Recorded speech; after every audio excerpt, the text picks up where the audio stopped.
चिराग भैया जिंदाबाद जिंदाबाद जिंदाबाद चिराग भैया जिंदाबाद जिंदाबाद जिंदाबाद रामविलास पासवान जिंदाबाद जिंदाबाद जिंदाबाद रामविलास पासवान जिंदाबाद जिंदाबाद जिंदाबाद चिराग भैया जिंदाबाद जिंदाबाद जिंदाबाद चिराग भैया चाची हमानी के शान जी हमानी के शान जी चिराग भैया चाची हमानी के शान जी टाइन कर छापा के चाची झोपड़ी निशान जी टाइन कर छापा के चाची झोपड़ी निशान जी चिराग भैया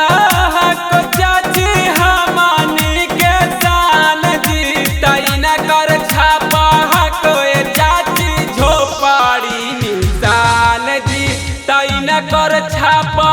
के चाची झोपड़ी निशान जी चिराग भैया जिंदाबाद जिंदाबाद जिंदाबाद चिराग भैया जिंदाबाद जिंदाबाद जिंदाबाद रामविलास पासवान जिंदाबाद जिंदाबाद जिंदाबाद रामविलास पासवान जिंदाबाद जिंदाबाद जिंदाबाद चिराग भैया जिंदाबाद जिंदाबाद जिंदाबाद चिराग भैया जिंदाबाद जिंदाबाद खाली उनके कहा में जानी ले हो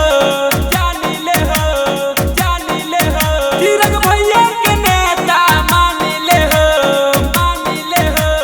मानी ले हो खाली उनके कहा में जानी ले हो चिराग भैया के नेता मानी ले हो